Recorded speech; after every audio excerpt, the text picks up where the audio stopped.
మంచిది. దేవునికి స్తోత్రం. ఇది నాన్న కొన్ని విషయాలు మనం నేర్చుకుంటూ మనం ముందుకెళ్దాం.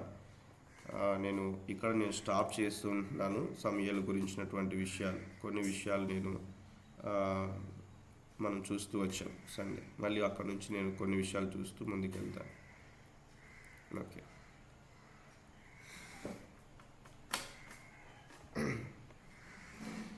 దేవుని యొక్క సన్నిధిలో ఈ యొక్క విషయాన్ని మనం నేర్చుకుంటూ ముందుకు వెళ్తున్న రీతిగా మూల పాఠంలో మనం కొన్ని విషయాలు మనం చూస్తూ మనం ముందుకు వెళ్తూ ఉన్నాం. అందులో వ్రాయబడినటువంటి యొక్క విషయాలను బట్టి నిర్గమకాండంలో దేవుని యొక్క సన్నిధిలో వాక్యం సెలవిస్తున్న రీతిగా దేవుని యొక్క వాక్యాన్ని నెరవేర్చినట్లుగా మనం చూస్తూ మనము ముందుకు వెళ్తాం. దేవుడు ఏదైతే మాట్లాడుతూ వచ్చాడో, ఏదైతే చేయమని చెప్పాడో, ఎలా అయితే ఉండమని చెప్పారో అలానే ఈ యొక్క ఉన్నటువంటి ధూపవేదిక కావచ్చు, ప్రత్యక్ష గుడారంలో ఉన్నటువంటి ప్రతిదీ కూడా వాక్యానుసారంగా చేయడం జరిగింది అన్న విషయాన్ని మనం చూస్తూ మనం ముందుకు వెళ్తాం. చూడండి, లేఖన భాగంలో నుంచి నిర్గమకాండము 30వ అధ్యాయం 7, 8, 9 వచనాలు. 7, 8, 9 వచనాలు ఎవరైనా ఒకరు చదవండి.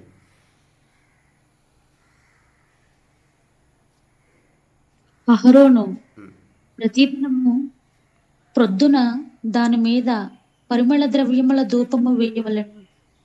అతడు ప్రదీపములను చక్కపరుచున్నప్పుడు దాని మీద ఆ ధూపము వేయవలెను. మరియు సాయంకాలమందు అహరోను ప్రదీపములను వెలిగించినప్పుడు దాని మీద ధూపము వేయవలెను. అది మీ తరములకు యెహోవా సన్నిధిని నిత్యమైన ధూపము.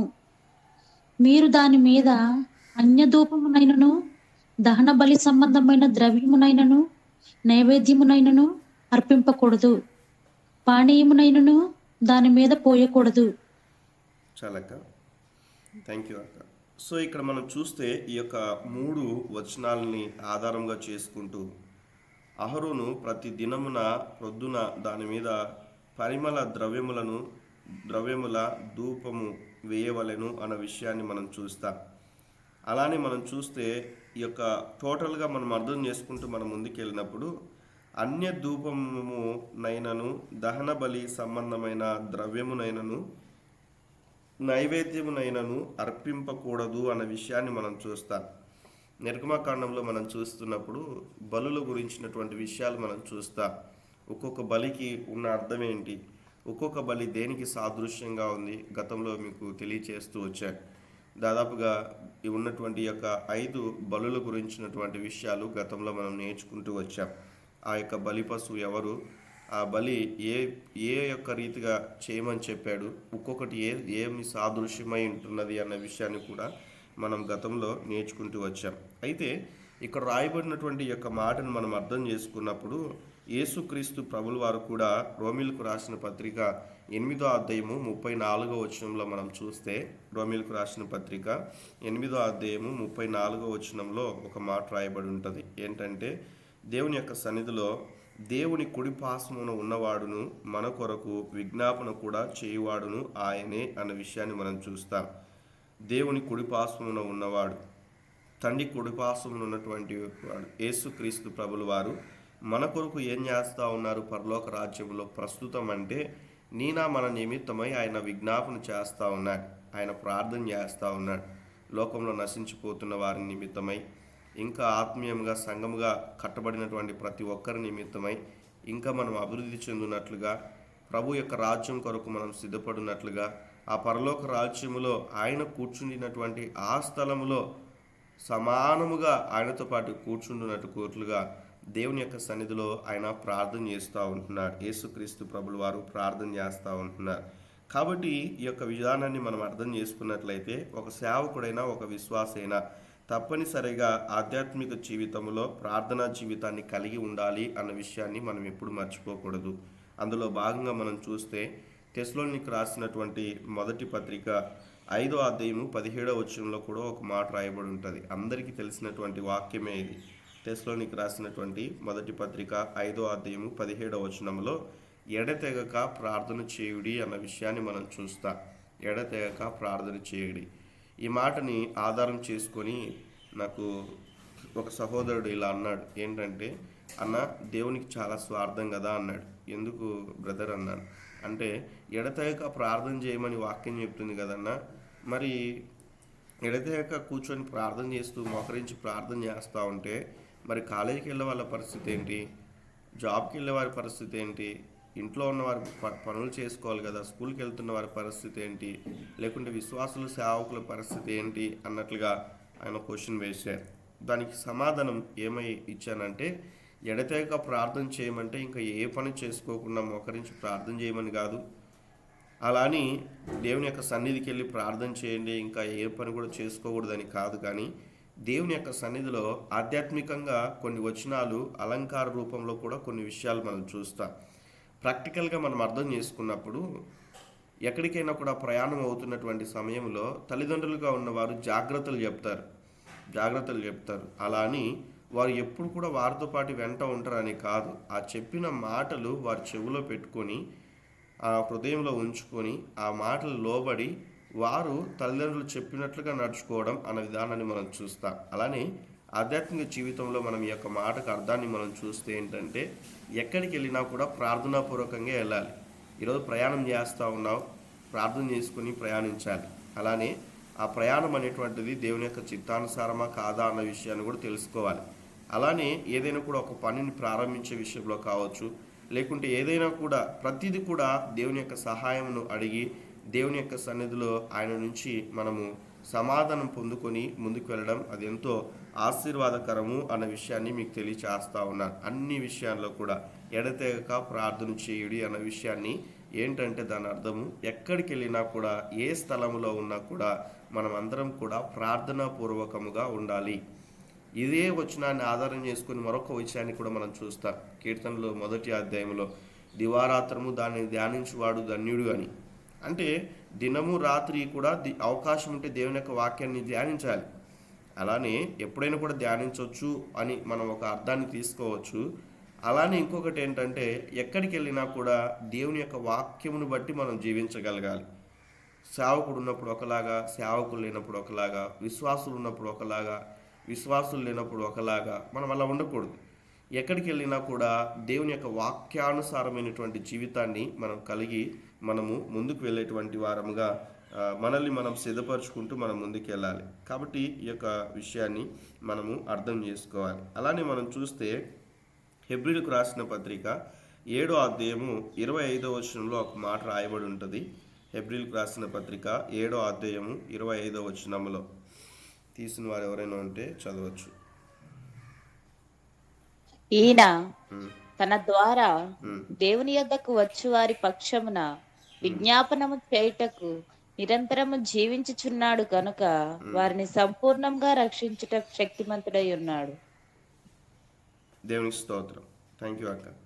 ఇక్కడ మనం చూస్తే ఈయన తన ద్వారా దేవుని యొద్దకు వచ్చువారి పక్షమున అన్న విషయాన్ని మనం చూస్తూ ఉన్నాం. తన ద్వారా దేవుని దగ్గరకు వచ్చువారి పక్షమున విజ్ఞాపనము చేయుటకు నిరంతరము జీవించుచున్నాడు అన్న విషయాన్ని మనం చూస్తాం. గనుక వారిని సంపూర్ణముగా రక్షించుటకు శక్తిమంతుడై ఉన్నాడు అన్న విషయాన్ని మనం చూస్తాం.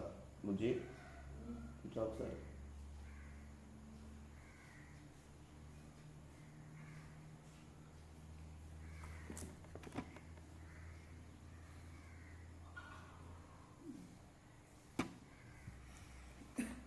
కాబట్టి మనము ఈ యొక్క విషయాన్ని మనం అర్థం చేసుకుంటూ మనం ముందుకు వెళ్ళినప్పుడు నిరంతరము కూడా జీవించుచున్నాడు, ఆయన సజీవుడు అన్న విషయాన్ని మనం అర్థం చేసుకోవాలి. ఎప్పుడు ప్రార్థన చేసినా కూడా మనం ఇందాక అన్ని అర్పణ అన్న విషయాన్ని మనం చూస్తూ వచ్చాం. ఒక మాటలో మనం చెప్పాలంటే మనము ప్రార్థన చేస్తూ ఉన్నాం.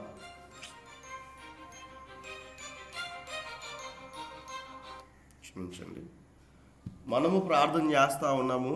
లోకంలో ఉన్నటువంటి అన్ని జనులు కూడా ప్రార్థన చేస్తూ ఉన్నారు. నమ్ముతారా నమ్మరా? చెప్పండి అందరు కూడా.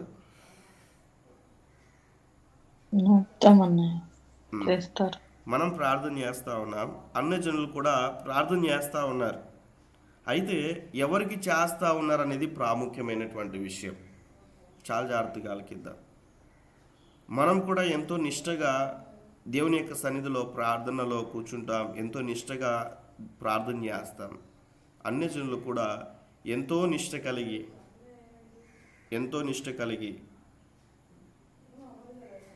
వారు కూడా ప్రార్థన చేస్తూ ఉన్నారు. అయితే ఎవరికి ప్రార్థన చేస్తూ ఉన్నారు అన్న విషయాన్ని మనం అర్థం చేసుకోవాలి. ఇక్కడ మనం చూస్తే విజ్ఞాపనము చేయుటకు నిరంతరము జీవించుచున్నాడు అన్న విషయాన్ని మనం చూస్తూ ఉన్నాం. గనుక వారిని సంపూర్ణంగా రక్షించుటకు శక్తిమంతుడై ఉన్నాడు. యేసుక్రీస్తు ప్రభులు వారు ఇదివరకు మనం చూసాం. రోమీయులకు రాసిన పత్రిక 8వ అధ్యాయంలో ప్రస్తుతం ఆయన చేస్తున్న పని ఏంటంటే తండ్రి కుడిపార్శ్వం మందు కూర్చొని ప్రార్థన చేస్తూ ఉన్నాడు, విజ్ఞాపన చేస్తూ ఉన్నాడు. ఆయన సజీవుడు అన్న విషయాన్ని మనం చూస్తూ ఉన్నాం. అలానే సంపూర్ణముగా రక్షించుటకు ఈరోజు మనుషులు కొంతవరకు రక్షిస్తారేమో, భౌతికపరమైన రీతిగా, ఆత్మీయంగా కూడా కొంతవరకు వారిని నడిపిస్తారేమో, కానీ బట్ సర్వశక్తిమంతుడు సంపూర్ణముగా రక్షించుటకు శక్తిమంతుడై ఉన్నాడు. ఈ విషయాన్ని మనము అర్థం చేసుకోవాలి. కాబట్టి ఈ యొక్క విషయాలను మనం చూస్తూ మనం లేఖన భాగంలో మనం చూస్తే, అలానే 9వ అధ్యాయం 24వ వచనం చదవండి. 9వ అధ్యాయం 24వ వచనం, హెబ్రీ పత్రిక. అందువలన నిజమైన పరిశుద్ధ స్థలమును పోలి హస్తకృతమైన పరిశుద్ధ స్థలములలో క్రీస్తు ప్రవేశింపలేదు, కానీ ఇప్పుడు మన కొరకు దేవుని సముఖం ముందు కనపడుటకు పరలోకమందే ప్రవేశించెను. దేవుని స్తోత్రం. ఈ మాటను బట్టి మనం చూస్తే ఈ భూమి మీద ఎక్కడెక్కడ మందిరాలు ఉన్నా కూడా ప్రతి మందిరంలో క్రీస్తు ఉన్నాడని నమ్మడానికి లేదు. ఇది ఒక విషయాన్ని అర్థం చేసుకోవాలి. ఈ భూమి మీద మందిరములే అనగా క్రైస్తవుల యొక్క మందిరాలే ఉన్నప్పటికీ కూడా అన్ని మందిరాల్లో క్రీస్తు ఉన్నాడని చెప్పడానికి రాదు. ఈ విషయాన్ని గుర్తుంచుకోవాలి. 100కి 100% క్రీస్తు ఈ సంఘములో ఉన్నాడు అని మనము నమ్మడానికి వీల్లేదు. ఈ విషయాన్ని అర్థం చేసుకోవాలి. అలానే ప్రతి సేవకుడు కూడా క్రీస్తును కలిగి ఉన్నాడు అని చెప్పడానికి కూడా వీల్లేదు. ప్రతి విశ్వాసి కూడా క్రీస్తును కలిగి ఉన్నారు అని చెప్పడానికి కూడా లేదు. అది ఇండివిజువల్గా ఎవరికి వారు. సంఘాలు కూడా వారికి కలిగి ఉన్నటువంటి వివిధ రకాలైనటువంటి తంత్రములను బట్టి క్రీస్తు ప్రేమ ఆ యొక్క సంఘములో ఏలనీయకోకుండా సొంత నిర్ణయాలు, సొంత అలవాట్లు, సొంత ఆలోచనల చేత ముందుకు వెళ్తున్నట్లయితే క్రీస్తు ఆ సంఘములో ఉన్నాడు, క్రీస్తు ఆ కుటుంబాల్లో ఉన్నాడు, క్రీస్తు వారిలో నివసించాడు. ఈ విషయాన్ని గుర్తుంచుకోవాలి మనం. ఈరోజు చూడండి, ఫర్ ఎగ్జాంపుల్ అర్థం చేసుకోవడానికి కొన్నిసార్లు మన పద్ధతులు, మన అలవాట్లు ఇతరులకు నచ్చుకోకుంటే ఇతరులు మనతో ఉండడానికి వారు ఇష్టపడరు. దేవుడు కూడా అవకాశం ఇస్తూ ఉంటాడు, ఇకనైనా అని. ఇంకా వారు వినే స్టేజ్లో కూడా ఉండరండి. ఏదైనా కూడా చెప్తే గన మాకు తెలుసులే, మాకు వాక్యం తెలుసు, నువ్వు నాకు చెప్పేటోనివా, నువ్వు నాకు చెప్పేదానివా అని ఇలాంటి మైండ్ సెట్ ఉంటారు. ఇలాంటి మైండ్ సెట్ ఉంటే ఇంకా ఎప్పుడు కూడా వారు మళ్ళీ దేవుని యొక్క వాక్యానికి లోబడే మనస్సు కన్నా వారు ఎట్లా అంటే కఠినపరుచుకో ఉంటారు వారి హృదయాన్ని. అలాంటి వారిని ఏం చేయలేము. ఇంకా మనం ప్రార్థన చేసి వాళ్ళని దేవునికి అప్పగించడం తప్ప ఏం చేయలేం. ఆయన సేవకులైనా విశ్వాసులైనా ఎవరైనా కూడా కావచ్చు. కాబట్టి ఇక్కడ మనం చూస్తే ఇంకో కోణంలో మనం అర్థం చేసుకుంటే, అందువలన నిజమైన పరిశుద్ధ స్థలమును పోలి హస్తకృతమైన పరిశుద్ధ స్థలములో క్రీస్తు ప్రవేశింపలేదు కానీ అన్న విషయాన్ని మనం చూస్తాం. ప్రత్యక్షపు గుడారంలో కూడా మనం చూస్తే అక్కడ ఉన్నటువంటి యాజకునికి సంవత్సరానికి ఒక్కసారే మాట్లాడేవాడు దేవుడు. ఒక్కసారే అతి పరిశుద్ధ స్థలంలోనికి ప్రవేశించాలి. రోజు చూసొద్దాం అన్నట్లుగా పోవడానికి వీల్లేదు. సంవత్సరానికి ఒక్కసారే ఆ యొక్క అతి పరిశుద్ధ స్థలంలోనికి వెళ్ళి యాజకుడు దేవునితో ముచ్చటించి దేవుడు ఏదైతే చెప్తాడో ఆ మాటను తీసుకుని ప్రజలకు వచ్చి మాట్లాడేటువంటి పరిస్థితి సంవత్సరానికి ఒకసారి జ్ఞాపకం చేసుకోవాలి. ఈ దినాన దేవుడు మన హృదయంలోనికే వచ్చి ఉన్నాడు. అక్కడ వారితో అంటాడు, నేను వారిలో నివసించినట్లు, వారి మధ్య నివసించినట్లు నాకు ప్రత్యక్ష గుడారం కట్టమన్నాడు. ఈరోజు క్రొత్త నిబంధనలో ఉన్న నీవు నేను మనమందరం కూడా కొరింథీయులకు రాసిన మొదటి పత్రిక 3:16 ప్రకారం ఆయన మనలో నివాసం చేస్తూ ఉన్నాడు. ఆయన మనలో నివాసం చేస్తూ ఉన్నాడు. ఈ విషయాన్ని మనం అర్థం చేసుకోవాలి. ఇప్పుడైతే ఇప్పుడు మన కొరకు దేవుని సముఖమందు కనబడుటకు పరలోకమందే ప్రవేశించెను అన్న విషయాన్ని మనం చూస్తాం. ఈరోజు స్వేచ్ఛగా మనం మందిరాలకు వెళ్తున్నామంటే దేవుడు చేసిన కార్యం. స్వేచ్ఛగా పరిశుద్ధ స్థలంలోనికి అనగా సంఘంలోనికి మనం వెళ్ళి ఆరాధిస్తూ ఉన్నామంటే అది దేవుడు చూపించినటువంటి కృప. ఈ విషయాన్ని మనం అర్థం చేసుకోవాలి. అంటే హస్తకృతములైనటువంటి వాటిలో ఆయన నివాసం చేయలేదు. అంటే మనుషులు కట్టినటువంటి వాటిలో ఆయన నివాసం చేయలేదు పర్మనెంట్గా. కానీ ఈ దినాన దేవుడు మనలో నివసిస్తూ ఉన్నాడు.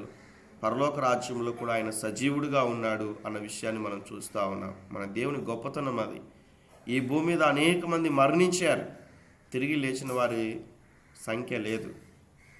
మరణాన్ని గెలిచి అలానే చనిపోయినటువంటి వారు చాలామంది ఉన్నారు. మరణించిన వారు డాక్టర్స్ ద్వారానో లేకుంటే ఇంకా రకరకాలైనటువంటి విషయాల్లో చనిపోయి మళ్ళీ బ్రతికిన వారు ఉన్నారు, చాలామంది ఉన్నారు. ఎగ్జాంపుల్గా లాజరు కూడా ఉన్నాడు. కానీ ఒకానొక సమయంలో వారు మళ్ళీ చనిపోయారు. యేసుక్రీస్తు ప్రభుల వారికి ఉన్నటువంటి ప్రత్యేకత ఏంటంటే ఈ భూమి మీద అందరి సమాధులు మూయబడ్డాయి, కానీ ఆయన సమాధి మాత్రమే తెరవబడింది. దేవునికి మహిమ కలుగును గాక. ఆమేన్ చెప్తాం. ఆమేన్. దేవునికి స్తోత్రం. కాబట్టి ఈ యొక్క విషయాలు మనం అర్థం చేసుకుంటూ మన దేవుని యొక్క గొప్పతనాన్ని, ఔన్నత్యాన్ని మనం గ్రహించేటువంటి వారంగా ఉండాలి. ఎప్పుడైతే నేను వాక్యంలో ఉన్న సత్యాన్ని నేను ఎప్పుడైతే గ్రహిస్తూ నేర్చుకుంటూ ముందుకు వెళ్తున్నానో, ధైర్యంగా సువార్త ప్రకటించడానికి, ధైర్యంగా ఇతరులు చెప్పినప్పుడు నేను క్రీస్తు యొక్క గొప్పతనాన్ని తెలియచేయడానికి ఎప్పుడు కూడా వెనకంచి వేయను. కాబట్టి మనం అర్థం చేసుకోవాలి, సత్యం మనల్ని స్వతంత్రులుగా చేయును అన్న విషయాన్ని మనం గ్రహించాలి. కాబట్టి ఇక్కడ మనం చూస్తే మనం పాట కూడా పాడుకుంటాం, గుడి గోడల్లో లేడాయన, గుండె గుడిలో ఉన్నాడాయన. పాటలు కూడా పాడుకుంటారు కదా. గుడి గోడలలో లేడు దేవుడు, గుండె గుడిలో ఉన్నాడు చూడు. 2 స్వరాలతో పాడతారు ఈ పాటని, రెండు విధాలుగా పాడతారు. కాబట్టి ఆయన గుడిలో ఉండే దేవుడు కాదు, మన హృదయాల్లో ఉండే ఆయన అనే విషయాన్ని మనం చూస్తూ ఉన్నాం. అందుకే ఈరోజు మందిరంలో చేసే ప్రార్థన దేవుడు వింటడం లేదు. మనం ఎక్కడ ప్రార్థన చేసినా, ఎక్కడ ఉన్నా, ఏ స్థలంలో ఉన్నా, అన్ని చోట్ల కూడా ఆయన మన స్వరాన్ని వినడానికి, మన విజ్ఞాపన ఆలకించడానికి ఆయన సజీవుడు అన్న విషయాన్ని మనం చూస్తాం. ఒక సందర్భంలో ఏలియా అక్కడ ఉన్నటువంటి వారందరినీ కూడా మనం చూస్తే ఉదయం మొదలుకొని సాయంత్రం వరకు కూడా ప్రార్థన చేస్తూ ఉన్నారు. ఏలియా ప్రార్థన చేశాడు, వారందరూ కూడా ప్రార్థన చేసి శరీరాన్ని గాయపరుచుకుంటూ అటువంటి పరిస్థితుల్లో ముందుకు వెళ్ళినప్పుడు ఇంకా ఏలియా అంటాడు కదా, ఆయన నిద్రపోతున్నాడేమో లేపండి అన్నట్లుగా వారి శరీరాన్ని గాయం చేసుకుంటూ వారు ఏం చేస్తూ ఉన్నారంటే మొర పెడతా ఉన్నారు. ఏలియా అయితే అలా కాదు, ఇంకా వాటర్ పోయమని చెప్తాడు. ఆ యొక్క బలి మీద, మాంసము మీద దేవుని వైపు చూసి ప్రార్థన చేసినప్పుడు నిప్పు లేకోకుండా ఆకాశం నుంచి వచ్చి దహన బలిని దహించి వేసినట్లుగా మనం చూస్తాం. ఈరోజు మనం జ్ఞాపకం చేసుకోవాలి, వారికి తెలియక అన్యజనులు రకరకాలైనటువంటి వాటిపైకి తిరిగి వారు చేస్తూ ఉన్నారు. ఎన్నో హోమాలు చేస్తూ ఉన్నారు, ఎన్నో చేస్తూ ఉన్నారు. నాకు తెలిసిన ఒక స్నేహితుడు ఉన్నాడు. నాకు తెలిసిన స్నేహితుని యొక్క స్నేహితుడు కడప ప్రాంతంలో నా ఫ్రెండ్ రమేష్ యొక్క వాళ్ళ ఫ్రెండ్ ఉన్నాడు. ఆ అబ్బాయి రమేష్తో పాటు చదువుకునేవాడు. తను ఎలా ఉంటాడంటే ఉదయం అవ్వగానే మామూలుగా బ్రాహ్మణ్స్ కట్టుకుంటారు కదండి, అలా డ్రెస్ వేసుకొని ఆ జంగం వేసుకొని తర్వాత పై వస్త్రం వేసుకొని అలా కూర్చుంటాడు. ఎప్పటి నుంచి ఎప్పటి వరకు అంటే ఉదయం లేచిన తర్వాత దాదాపుగా 9 గంటల వరకు అలా కూర్చుంటాడు. 9 గంటల తర్వాత తన లైఫ్ స్టైల్ వేరే ఉంటుంది. 9 వరకు ఆ గుడిలో పూజ చేస్తూ అవన్నీ కూడా చేస్తూ ఉంటాడు. వచ్చిన వాళ్ళకి ఇలా చేస్తా అని బ్లెస్ చేస్తూ ఉంటాడు. 9 తర్వాత ఏంటంటే ఇంకా ఫ్రెండ్స్ సర్కిల్ వేరే ఉంటుంది. బైక్ రైడింగ్, డ్రింకింగ్ బ్యాచ్ ఇవన్నీ కూడా ఉంటాయి. తర్వాత ఎన్నోసార్లు సందర్భాన్ని బట్టి ఎందుకురా ఇలా చేస్తావు, ఉదయం ఏమో ఇలా ఉంటావు, సాయంత్రం ఏదంటే మరేం చేస్తావు, మా నాన్న చేయమంటున్నాడు నేను చేస్తూ ఉన్నాను. నా మాట అర్థం చేసుకునండి. వారు ఈవెందో ప్రస్తుతం మనం చూస్తే నేను కూడా కొన్ని సంవత్సరాల క్రితం దాదాపుగా 8th క్లాస్ వరకు ప్రజెంట్ ఉన్నటువంటి ఇప్పుడు వర్షిప్గా చేస్తూ ఉన్న ఈ విధానాన్ని మనం చూస్తే వినాయకుడిది జరుగుతుంది ఇప్పుడు ఫెస్టివల్ అన్నట్లుగా. స్కూల్కి వెళ్తున్న సమయంలో నేను కూడా అలా తాడు పట్టుకొని డబ్బులన్నీ వసూలు చేసినటువంటి పరిస్థితే. ప్రభువుని అంగీకరించక మునుపు డబ్బులన్నీ వసూలు చేసి అవన్నీ కూడా మరి అమౌంట్ గ్యాదర్ చేసి ఆ బొమ్మను తీసుకొని వచ్చి ఏదో తెలియని ఆ యొక్క జీవితం అలా అందరితో పాటు ఎగరడము, ఏదో అదొక ఆనందం. 3 రోజుల తర్వాత దాని తర్వాత అక్కడ వాటర్లో తీసుకొని వెళ్ళడం, అక్కడ వదిలిపెట్టడం. సబ్జెక్ట్ తెలియదు, ఎందుకు చేయాలో తెలియదు, అందరు చేస్తూ ఉన్నారు, మనం కూడా చేయాలి. వాళ్ళు చిన్న బొమ్మ పెడితే దానికన్నా పెద్ద బొమ్మ పెట్టాలని పోటాపోటీగా చేసేవాళ్ళం ఫ్రెండ్స్ అందరం కూడా. ఆలోచన చేద్దాం, తెలియనక చేసినటువంటి ఆ యొక్క క్రియలు, ఆ యొక్క విధానం. నేను ప్రతి సంవత్సరం కూడా గమనిస్తూ ఉన్నాను. ప్రతి సంవత్సరం కూడా నిమజ్జనంకి వెళ్ళినటువంటి సమయంలో అనేక మంది మరణిస్తూ ఉన్నారు. అనేక మంది కేవలము ఆ సంవత్సరం చిన్నతనంలో గ్రహించిందే కాదు, కానీ ప్రజెంట్ కూడా ఎన్నో విషయాలు చోటు చేసుకుంటున్నాయి. భయంకరంగా తాగేసి ఎగిరి ఆ సౌండ్లు వీటన్నిటిని బట్టి హార్ట్ అటాక్ రావడం, వాటర్లో తాగేసిన మత్తులో కొట్టుకొని పోవడం. మరి మొన్నటి దినాన కూడా నేను కొన్ని న్యూస్లు చూశాను. ఎందుకు ఈ మాట చెప్తున్నానంటే, భక్తి అనేటువంటిది ఎలా అయిపోతుందంటే పోను అది ఎక్కడో క్షీణించిపోతా ఉంది భక్తి అనేటువంటిది. ఈరోజు క్రైస్తవులు కూడా పాస్టర్ గారు మీరు వచ్చి ప్రార్థన చేయండి, మీ కార్యక్రమం మీరు చేసి వెళ్ళండి, తర్వాత వీళ్ళు ఏదో చేసుకుంటారు అంటారు.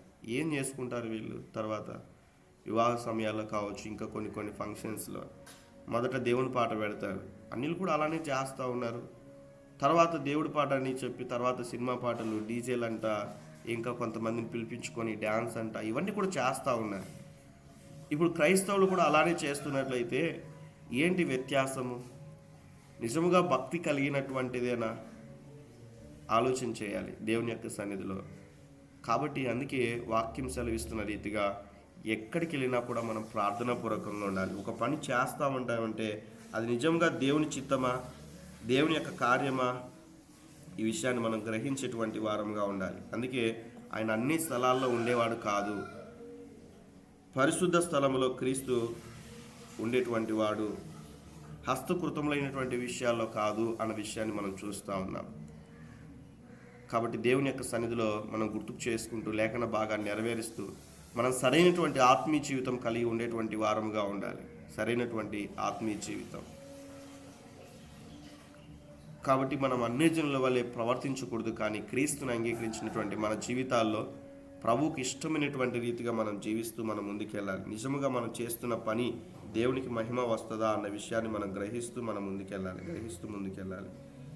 దేవునికి మహిమ కలుగునుగాక. ఒకసారి అందరూ అన్మ్యూట్ చేసి దేవునికి స్తోత్రాలు చెల్లిద్దాం. హల్లెలూయా. స్తోత్రం స్తోత్రం స్తోత్రం స్తోత్రం స్తోత్రం స్తోత్రం హల్లెలూయా. స్తోత్రం స్తోత్రం స్తోత్రం దేవునికి స్తోత్రం. స్తోత్రం. కాబట్టి కొన్ని విషయాలు మనం చూస్తూ మనం అర్థం చేసుకుంటే, స్క్రీన్ మార్పుతా అలాగే ఉందా? మార్చలేదక్క, ఇప్పుడు మారుస్తాను. సరే. ఓకే. కాబట్టి మొన్నటి దినాన్ని మనం నేర్చుకుంటూ వచ్చాం. మనము ఎలా ప్రార్థన చేయాలి, ఎలా ప్రార్థన చేయకూడదు, ఈ ధూపార్తిని తీసుకొని మనం ఏ రీతిగా ప్రభు సన్నిధిలో విజ్ఞాపన చేయాలి. దావీదు అంటాడు, హృదయంలో నేను పాపం ఉంచుకొని ప్రార్థన చేస్తే ప్రభు నా మనవి ఆలకించడు అంటాడు. అసమాధానం కలిగి ప్రార్థన చేసినా కూడా దేవుడు వినాడు. అలానే హృదయంలో పాపం ఉంచుకొని ప్రార్థన చేసినా కూడా దేవుడు మనవి ఆలకించడు. చెప్పండి.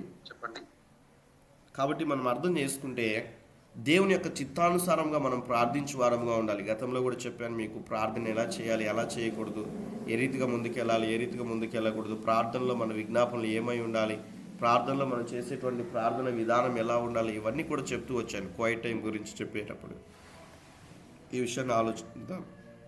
సమూయేలు బాల్య దశలో ప్రార్థించాడు. సమూయేలు వలె మనం కూడా మన చిన్నతనంలో ఉన్నటువంటి మన పిల్లలకి వారికి ప్రార్థన నేర్పించాలి. చిన్న చిన్నగా ప్రార్థన చేయాలి, ప్రార్థన నేర్పించాలి. మందిరంలో ఉన్నటువంటి చిన్న బిడ్డలకి ప్రార్థన చేయమని చెప్తూ ఉంటాను నేను. తప్పైనా సరే వాళ్ళు చేస్తూ ఉంటారు చిన్న మాటలతో, జీసస్ కాపాడు, జీసస్ అమ్మ నాన్నను కాపాడు, జీసస్, ఇలా ప్రార్థన చేస్తూ ఉంటారు చిన్నపిల్లలు వచ్చి రాని మాటలతో. ఆ బాల్యంలో నుంచి ప్రార్థన నేర్పించాలి పిల్లలకి. ఎందుకంటే బాల్యంలో ఎప్పుడైతే మనము పిల్లల్ని సరైనటువంటి రీతిగా వాక్యానుసారంగా మనం పెంచుతామో వారు పెద్దవారైన తర్వాత తప్పిపోవడానికి ఛాన్స్ ఉండదు. ఆ చదివిన ఆ బైబిల్ వాక్యాలు కానీ, చేసిన ప్రార్థన కానీ ఏదో ఒక రోజు వాళ్ళని పట్టుకుంటుంది దేవుని యొక్క వాక్యం, దేవుని యొక్క సన్నిధి. కాబట్టి కొంతమంది మొండిగా చిన్న పిల్లలే, వాళ్ళకి ఏం తెలియదు, లేకుంటే యవన కాలంలో ఉన్నారులే, దేవుని సన్నిధికి రాలేరు, లోకంలో జీవిస్తూ ఉన్నారు, అలా అని వదిలిపెట్టడానికి వీల్లేదు. లోకంలో ఉన్న సామెత కూడా చెప్తూ ఉంటారు, మొక్కై వంగనిదే, నెక్స్ట్ ఏంటి, రానై వంగున. చిన్న మొక్కగా ఉన్నప్పుడే వారు దేవుని యొక్క సన్నిధిలో, దేవుని యొక్క ప్రేమలో మనం పెంచేటువంటి వారముగా మన ఆత్మీయ జీవితాల్లో మనం కలిగి ఉండాలి. ఒకవేళ ఇప్పటికీ వారు పెద్దవారు అయ్యారు బ్రదర్, మా మాట వింటలేరు అంటే వారి నిమిత్తమై ప్రార్థన చేసి, అయినప్పటికీ కూడా వారు విసుక్కుంటున్నా కూడా చెప్పాల్సినటువంటి విషయాలు చెప్పాలి. ఆ ప్రార్థనలో మరొకటి ఏంటంటే, ప్రభా ఎవరి ద్వారా అయితే నా కుమారుడు మారుతాడో, నా కుమార్తె మారుతుందో వాళ్ళని నా కుమారునికి కనెక్ట్ చేయు, నా కుమార్తెకి కనెక్ట్ చేయు అని మీరు ప్రార్థన చేయాలి. అలా ప్రార్థన చేయాలి. దేవుని యొక్క సన్నిధిలో మనము ఈ యొక్క మాటను మనం చూస్తే సమూయేలు గురించి లాస్ట్ వీక్లో మనం నేర్చుకుంటూ వచ్చాం. ఇంకా మనం కొన్ని విషయాలు మనం చూస్తూ మనం ముందుకెళ్తే, తిమోతి వల్ల యవ్వన దశలో ప్రార్థించాలి. పౌలు గారు చెప్తా ఉన్నారు, ఇదిగో తిమోతి మంచి యవనస్తుడు, ఇదిగో నీ యొక్క ప్రవర్తనలో ఎలా ఉండాలో, నువ్వు ఎలా ప్రార్థన జీవితం కాపాడుకోవాలో ఇవన్నీ కూడా చేయవంటే అలానే అని సేవకునికి లోబడి, పౌలు గారికి లోబడి ముందుకు వెళ్ళినట్లుగా మనం చూస్తాం. కాబట్టి రాజుల కొరకు, అధికారుల కొరకు విజ్ఞాపన చేస్తూ అలా దేవుని యొక్క చిత్తం అని తిమోతికి రాసిన పత్రికలో రాయబడి ఉంటుంది. నా కుమారుడా, క్రీస్తు యేసునందున్నటువంటి కృపచేత బలవంతుడు కమ్ము అంటాడు. ఎప్పుడు బలం వస్తుంది మనకి అంటే ఆయన సన్నిధిలో ఉన్నప్పుడు. నేను ఆల్రెడీ మీకు చెప్తూ వచ్చాను, కొమ్ములు దేనికి సాదృశ్యం, ఇవన్నీ కూడా. ఇంకా మనం చూస్తే సమూయేలు వలె వృద్ధాపంలో కూడా మనం ప్రార్థించేటువంటి వారముగా ఉండాలి. అలానే మనం చూస్తే దేవుని యొక్క సన్నిధిలో దావీదు వలె వేకువనే లేచి ప్రార్థించాలి. దావీదు ప్రార్థనలు చూడండి మీరు, కీర్తనల గ్రంథం చదువుతున్నటువంటి సమయంలో అవి మనకు సింపుల్గా అర్థమయ్యే విషయాలే ఉంటాయి. అక్కడ కొన్ని విషయాలు, ఉదయమున ప్రభు సన్నిధి ఎదుర్కోవడానికి రాత్రే సిద్ధపడేవాడు. ప్రతి ఉదయమున కూడా ఆయన సన్నిధిలో కనబడడానికి ఎప్పుడు సిద్ధపడేవాడు? అందరు చెప్పండి. రాత్రే సిద్ధపడేవాడు. చూడండి, మనం ఎక్కడైనా ప్రయాణం చేయాలంటే ముందుగానే బట్టలు సర్దుకుంటాం. అక్కడ ఎన్ని రోజులు ఉంటావో అన్ని రోజులకు సరిపడమైన బట్టలు పెట్టుకుంటాం, అవసరమైతే ఎక్కువే పెట్టుకుంటాం కదండి. వాటికి కావాల్సినటువంటి అమౌంట్, వాటికి కావాల్సినటువంటి ఏదైనా అక్కడికి పట్టుకెళ్ళాలనుకుంటే ముందుగానే మళ్ళీ మర్చిపోతామేమో అని అన్నీ కూడా సిద్ధపరచుకొని పెట్టుకుంటాం. సిద్ధపాటు ముందుగానే. లేఖన భాగంలో మనం చూస్తే ఇక్కడ రాయబడినటువంటి యొక్క విషయాన్ని బట్టి మనం చూస్తే మన ఆధ్యాత్మిక జీవితంలో కూడా దావీదు వలె రాత్రి జాములయందే దావీదు చాలా వివరిస్తాడండి దేవుని యొక్క వాక్యాన్ని. చాలా విషయాలు నా ఆత్మీయ జీవితంలో చాలా ఇన్స్పిరేషన్. వాక్యం చదువుతున్నటువంటి సమయంలో దావీదు అంటాడు, ఎలా పోలుస్తాడంటే, క్రొవ్వు మెదడు నాకు దొరికినట్లుగా నా ప్రాణము తృప్తి చెందుతుంది అంటాడు. రాత్రి జాములందు దేవుని యొక్క వాక్యాన్ని ధ్యానం చేస్తూ ఉంటే క్రొవ్వు మెదడు దొరికినట్లుగా ఆయన ప్రాణము తృప్తి పొందిందంట. ఈరోజు మన జీవితాల్లో తృప్తి పొందేంతగా దేవుని యొక్క వాక్యాన్ని చదువుతున్నామా? అబ్బా, ఈ దినాన్న మంచిగా దేవుని యొక్క వాక్యాన్ని చదువుకున్నానండి నేను, తృప్తి. ఆకలేసినప్పుడు సంపూర్ణంగా తింటే మనకి ఎంత తృప్తి, నిద్ర వచ్చినప్పుడు మంచిగా నిద్రపోతే ఎంత తృప్తి ఆలోచన చేయాలి. ఇష్టమైనది చేసుకొని తిన్నప్పుడు ఎంత తృప్తి. అలానే ఆధ్యాత్మిక జీవితంలో కూడా మనం తృప్తి కలిగినటువంటి వారముగా ఉండాలి. మనం చూస్తే దావీదు అన్నట్లుగా వాక్యం చదువుతున్నప్పుడు క్రొవ్వు మెదడు దొరికినట్లుగా ఆ ప్రాణము తృప్తి పొందుతుంది అంటాడు. దేవుని యొక్క సన్నిధిలో ఇంకా ఆయా కోణాల్లో మనం చూస్తే, ప్రతి ఉదయం నీ కృపచేత నన్ను నింపు ప్రభువా, నా జీవిత కాలం అంతా కూడా నేను ఉత్సహించి సంతోషిస్తాను అంటాడు. ఉత్సహించి సంతోషిస్తాను అంటాడు. ఈ దినాన మీకు లింక్ వచ్చినప్పుడు ప్రతిరోజు కూడా ఈ యొక్క వాక్యం వస్తూ ఉంటుంది మీ మధ్యలోనికి. కీర్తనల 90:14 ఉదయం నీ కృపతో మమ్మల్ని నింపు, మమ్మల్ని తృప్తిపరచుము, అప్పుడు మేము మా దినములన్నీ కూడా ఉత్సహించి సంతోషిస్తాం. ఉదయాన్నే ఆయన కృప కొరకు మనం కనిపెట్టుకోవాలి. ప్రతి ఉదయం కూడా.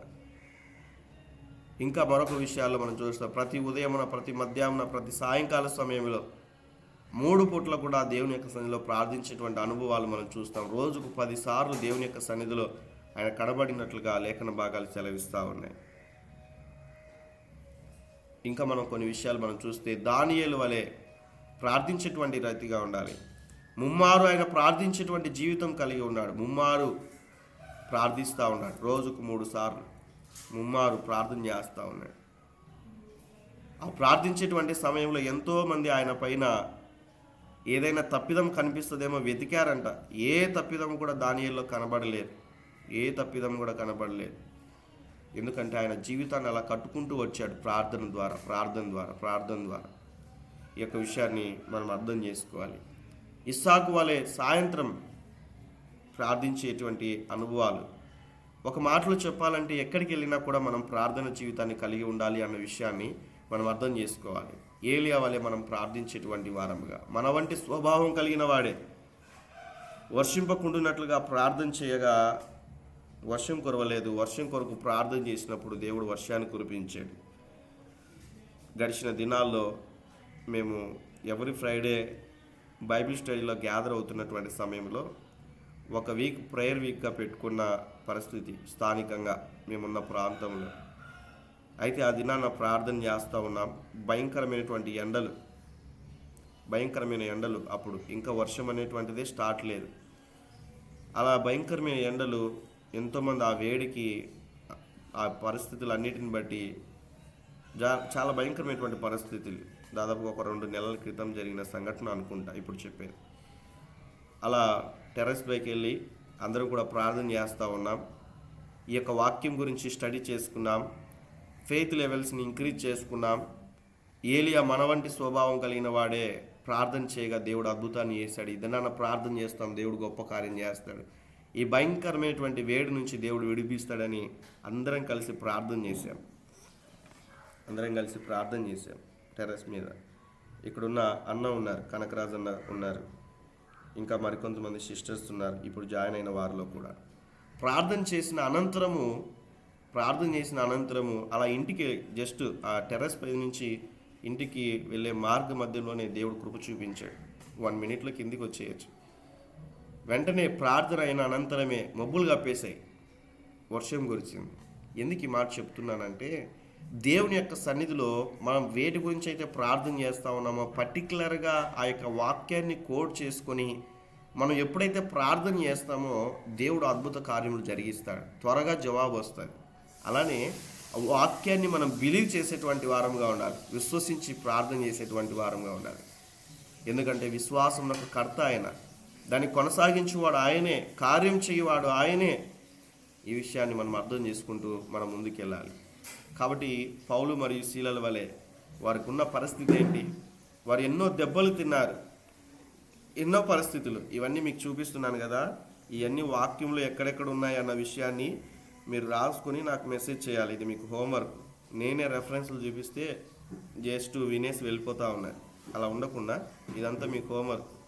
సమూయేలు ఎక్కడ ప్రార్థన చేశాడు, తిమోతి ఎక్కడ ప్రార్థన చేశాడు, సిమియోను ఎక్కడ ప్రార్థన చేశాడు, దావీదు వేకువనే ప్రార్థన ఎక్కడ చేశాడు, ఏ వచనంలో ఉంది, దానియేలు ఎప్పుడు ప్రార్థన చేశాడు, ఇస్సాకు ఎప్పుడు ప్రార్థన చేశాడు, ఏలియా ఎప్పుడు ప్రార్థన చేశాడు, పౌలు శీలలు ఎప్పుడు ప్రార్థన చేసి, ఇవన్నీ వచనాలు పెట్టాలి నాకు.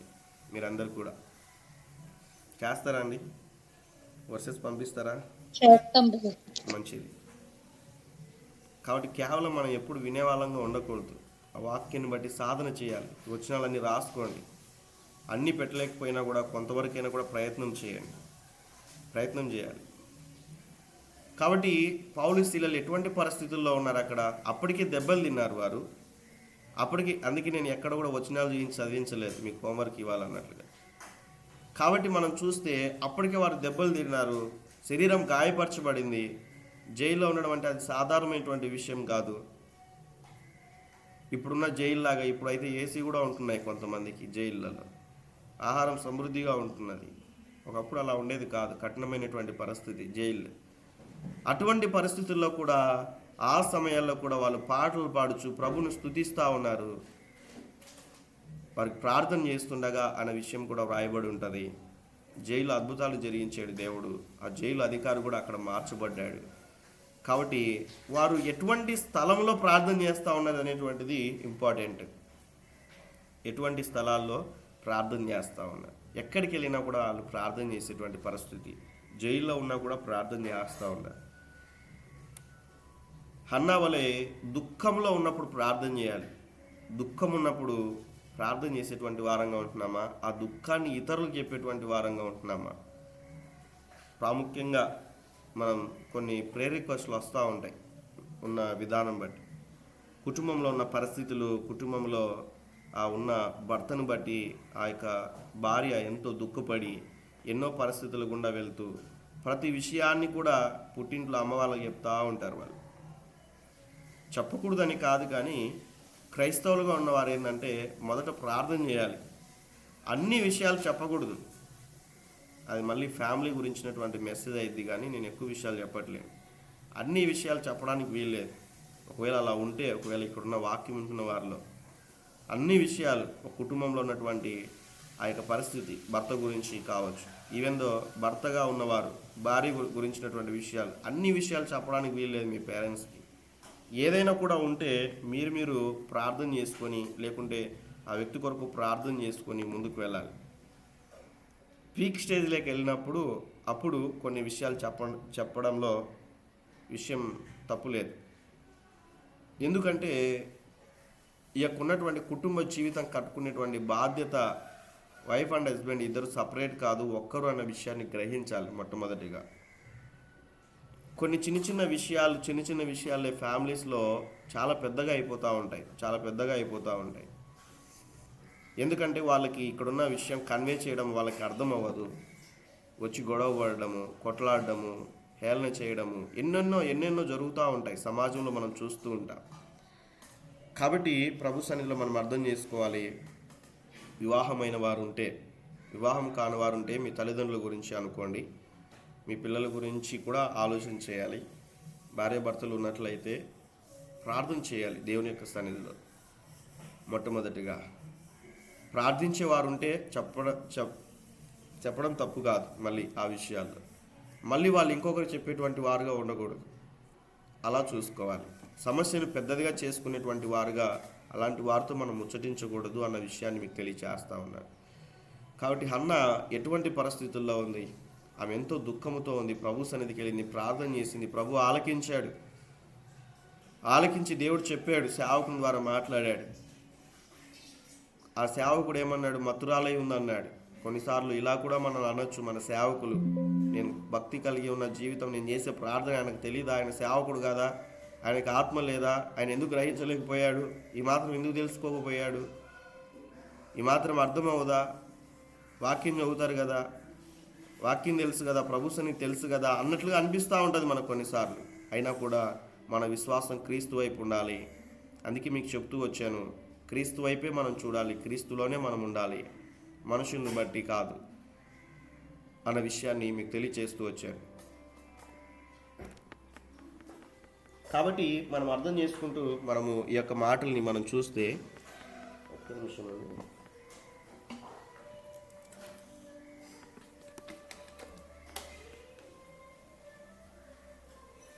సో ఇక్కడ మనం చూస్తే ఈ యొక్క మాటలు బట్టి హన్నా ఎటువంటి పరిస్థితుల్లో ప్రార్థన చేస్తుందో మనం చూస్తాం.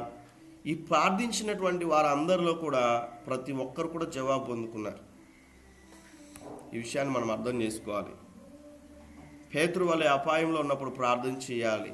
యోబు వలె బలహీనతలు, వ్యాధులు ఉన్నప్పుడు మనం ప్రార్థించే వారంగా ఉండాలి. స్టెఫెన్ వలె హింసింపబడుతున్నప్పటికీ కూడా ప్రార్థన చేశాడు. ఆయన హింసింపబడుతున్నప్పటికీ కూడా ప్రార్థన చేశాడు. ఈ విషయాలు మనం అర్థం చేసుకోవాలి. ఈరోజు ఎదుటివారి ద్వారా హింసింపబడుతున్నావేమో, నీ కుటుంబం ద్వారా, రక్త సంబంధికుల ద్వారా, ఎన్ని పరిస్థితులు వెళ్ళినా కూడా వారి నిమిత్తమై మనం ప్రార్థించు వారంగా ఉండాలి. వాక్యం సమస్తాన్ని కూడా మనం ఎలా జీవించాలో, ఎలా ఉండాలో, ఎలా ఉండకూడదో అన్ని ప్రశ్నలకి బైబిల్లో జవాబు ఉందండి. ప్రతిదీ కూడా ఏది వాక్యానుసారమైనది, ఏది వాక్యానుసారమైనది కాదు అన్న విషయాన్ని. కాబట్టి ఇక్కడ మనం చూస్తే లేఖన భాగాల్ని గ్రహిస్తూ ఇవన్నీ కూడా వీరందరూ కూడా వారికి ఉన్న పరిస్థితులను బట్టి వారు ప్రార్థన చేశారు. దేవుడు వారికి జవాబు అనుగ్రహించాడు. హోప్ అందరూ రాసుకున్నారు అనుకుంటున్నాను. రాసుకుని వారు స్క్రీన్ షాట్ తీసుకోండి. ఒకవేళ మీరు నాకు మెసేజ్ చేస్తే నేను ఈ స్క్రీన్ షాట్ని మీకు పంపిస్తాను. బట్ మీరు అందరూ కూడా వీటికి రెఫరెన్స్లు రాసి పంపించాలి. ఈ దినానికి మీకు హోంవర్క్ ఈరోజు సాయంకాలం నిద్రించే లోపల వీటికి కొన్ని వాటికైనా కూడా బైబిల్ తిరిగేసి బైబిల్లో ఉన్న వచనాలు చూస్తూ ఎక్కడెక్కడ వీరు ప్రార్థన చేశారు, ఏ వచనాన్ని ఆధారంగా వచనాన్ని మీరు పక్కన రాసి నాకు పంపించండి. తద్వారా ప్రభువును స్తుతిస్తాను. తద్వారా దేవుడు మిమ్మల్ని దీవిస్తాడు. మంచిది. నెక్స్ట్ స్లైడ్లో మరికొన్ని విషయాలు మనం చూస్తే, ఎబెనేజర్ వలె పని ప్రారంభించినప్పుడు ప్రార్థించే వారముగా ఉండాలి. సొలొమోను వలె పని ముగించిన తర్వాత కూడా ప్రార్థన చేయాలి. యేసుక్రీస్తు వలె అన్ని సమయాల్లో కూడా మనం ప్రార్థించే వారముగా ఉండాలి. యేసుక్రీస్తు ప్రభుల వారి వలె అన్ని సమయాల్లో కూడా మనము ప్రార్థించే వారముగా ఉండాలి. కాబట్టి మనం కూడా అన్ని సమయాల్లో ప్రార్థించేటువంటి వారమై, ప్రార్థన చేయుటకు ఒక సమయంను కేటాయించే వారమై ఉండాలి. ఒక సమయాన్ని కేటాయించేటువంటి వారముగా ఉండాలి. స్పెసిఫిక్ టైం అనేటువంటిది చాలా ప్రాముఖ్యమైనటువంటిది. వ్యక్తిగత ప్రార్థనలైనా, కుటుంబ ప్రార్థనలైనా కూడా కొన్ని పరిస్థితులు అనుకూలించక ఉంటే పర్లేదు, కానీ మన బైబిల్లో మనం చూస్తే వ్యక్తిగత ప్రార్థనలు ఎలా ఉండాలో, కుటుంబ ప్రార్థనలు ఎలా ఉండాలో, ఇలా మనం మందిరంలో ఉన్నటువంటి ఉపవాస కూడికలు ఎలా ఉండాలో, అన్ని విషయాల్లో కూడా బైబిల్లో మనం చూస్తాం. ప్రార్థన చేసేటప్పుడు ఒక వ్యక్తి ఎలా ఉండాలి, ఇవన్నీ కూడా దేవుని యొక్క లేఖన భాగాల్లో మనం చూస్తూ మనం ముందుకెళ్తాం. మీకు ఒక వచనాన్ని హోంవర్క్ ఇచ్చాను, ఎంతమంది గుర్తుందో. నిర్గమాకాండం 34వ అధ్యాయం చదువుకోమని చెప్పాను. 1 నుంచి 14 వచనాల వరకు చదువుకున్నారండి అందరూ? చదివారా? చదవలేదు. ఒక్కరేం చదివారా? నిర్గమాకాండం 34వ అధ్యాయంలో 1 నుంచి 14 వచనాలు చదువుకురమ్మని చెప్పాను. మంచిది. సో అక్కడ ఏముంటుందంటే, స్పెసిఫిక్గా దేవుడు చెప్తాడు మోషేతో, ఇదిగో నువ్వు పలానా స్థలానికి రావాలి, ఏ నరుడు కూడా నీతో ఉండకూడదు, నువ్వు ఒక్కడివే రావాలి, ఏ నరుడు కూడా నీతో ఉండకూడదు అంటే. సో దేవుడు ఇక్కడ మనం చూస్తే ఈ యొక్క మాటను బట్టి వ్యక్తిగతంగా దేవుడు మాట్లాడాలనుకుంటున్నాడు. వ్యక్తిగతంగా కాబట్టి కొన్ని విషయాలు మనం వ్యక్తిగతంగా ప్రభుతో ముచ్చటించే విషయాలు ఉంటాయి, కుటుంబ పరంగా ప్రభుతో ముచ్చటించే విషయాలు ఉంటాయి, సమూహంగా చేరి ప్రార్థించేటువంటి ఆ యొక్క పరిస్థితులు వేరు. బైబిల్లో మనం చూస్తే రకరకాలైనటువంటి విధానాల్లో మనం చూస్తూ మనం ముందుకెళ్తాం. సందర్భానుసారముగా మనం ప్రార్థించే వారంగా ఉండాలి. ఈవెందో దయచేసి గమనించండి, వాక్యం కొరకు ప్రార్థన చేయమన్నప్పుడు వాక్యం కొరకే ప్రార్థన చేయాలి. ఇది కూడా ప్రాముఖ్యమైనటువంటిది. ఎవరు ఏమనుకోకండి ఒకవేళ ప్రార్థనలో మార్పులు ఉన్నట్లయితే. గతంలో కొన్ని దినాల నుంచి నేను చెప్తూ వచ్చాను, ప్రార్థనలో తప్పులు ఉంటే క్షమించు ప్రభువా అని అనకూడదని. ఇంకా కొంతమంది అలా ప్రార్థన చేస్తూ ఉన్నారు. మీకు ఒకవేళ వాటి గురించి ఏమైనా డౌట్స్ ఉన్నట్లయితే నన్ను అడగచ్చు, నేను చెప్తాను నాకు తెలిసినంత మటుకి. ఎందుకంటే ప్రార్థించేటువంటిది మనము శరీరాన్ని బట్టి ప్రార్థన చేస్తూ ఉన్నామా, ఆత్మను బట్టి ప్రార్థన చేస్తామా అన్న విషయాన్ని అర్థం చేసుకోవాలి. శరీరాన్ని బట్టి ప్రార్థన చేయువారే తప్పులుంటే క్షమించమని అడుగుతారు. మరి శరీరంలో ఉండే కదన్నా మనం ప్రార్థన చేస్తున్నామంటే వాక్యం స్పష్టంగా తెలియజేస్తూ ఉంది ఏంటంటే శరీరానుసారమైనటువంటి మనస్సు కలిగి ఉండకూడదు, ఆత్మానుసారమైనటువంటి మనస్సు కలిగి ఉండాలి. శరీరానుసారమైనటువంటి మనస్సు మరణం అన్న వాక్యాన్ని వచ్చినాన్ని మనం చూస్తాం. ఆత్మానుసారమైనటువంటి మనస్సు జీవమును సమాధానమునై ఉన్నది.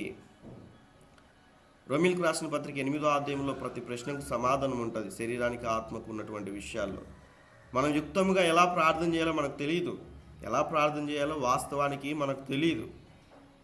బట్ దేవుని యొక్క సన్నిధిలో మనం ఉండి దేవునిలో ఏకాగ్రత కలిగి మనం ప్రార్థించినట్లయితే, కొంతమంది ప్రార్థన చేయమంటే ఏ ప్రార్థన చేస్తారో తెలియదు. నేను ఇక్కడ జరుగుతున్న విషయాలు మాత్రం చెప్పట్లేను, బయట చూస్తున్నటువంటి విషయాలను బట్టి చెప్తా ఉన్నా. ఒకటి ప్రార్థన రిక్వెస్ట్ ఇస్తే మరొక దాని గురించి ప్రార్థన చేస్తారు, చెప్పిన అంశం గురించి ప్రార్థన చేయరు, కానీ ఏవేవో కలిపేస్తూ ఉంటారు. ఇంకా వాళ్ళ ఇంట్లోంచి మొదలు పెడతారు, బంధువుల దగ్గరికి తీసుకెళ్తారు, మళ్ళీ సేవకుల దగ్గరికి తీసుకెళ్తారు, ఇరుగు పొరుగు వారి గురించి తీసుకెళ్తారు, అప్పుల గురించి తీసుకెళ్తారు. ఆ సందర్భం ఏటి గురించి చెప్తా ఉన్నారు సేవకుడు అనేది చాలా ప్రాముఖ్యమైనటువంటిది. నన్ను కూడా ఎక్కడైనా సభల్లో కానీ మందిరాల్లో కానీ లేకుంటే ఇలా ఆన్లైన్లో కానీ ప్రార్థన చేయమని చెప్తారు. ప్రార్థన చేయను అంటే కన్నా ఊరికే ప్రార్థన చేయమంటే నేను చేయను. ఎవరైనా ఫోన్ చేసి మా కోసం ప్రార్థన చేయనంటే చేయను నేను. ప్రాబ్లం ఏంటి, దేని గురించి ప్రార్థన చేయాలి, విషయం ఏంటో తెలుసుకోవాలి ఫస్ట్ మనం. ఆ విషయం అనేటువంటి తెలుసుకోకుండా మనం ప్రార్థన చేయకూడదు. ఈ విషయాన్ని అర్థం చేసుకోవాలి. మనం వేటి గురించి ప్రార్థన చేస్తూ ఉన్నామో ఆ విషయాన్ని మనం అర్థం చేసుకుంటూ మనం ప్రార్థించే వారంగా ఉండాలి. ఇవన్నీ కూడా ఫండమెంటల్స్, చిన్న చిన్నవే, ఇవి కూడా తెలియదా అన్న అనుకోవద్దు దయచేసి, మాకు తెలుసు అనుకోవద్దు దయచేసి. మీరు నేర్పించాలి. ఒకవేళ మీ చుట్టూ ఉన్న వారు కావచ్చు, మీ సంఘాల్లో కావచ్చు, మీ విశ్వాసుల్లో కావచ్చు, ఒకవేళ ఇలా ప్రార్థన చేస్తున్నట్లయితే మీరు గ్రహించాలి.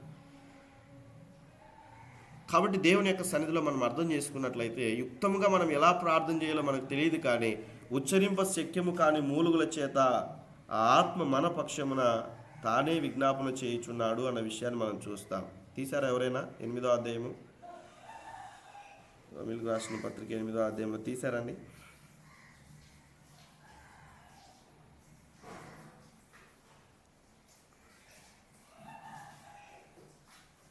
ఇరవై 26వ వచనం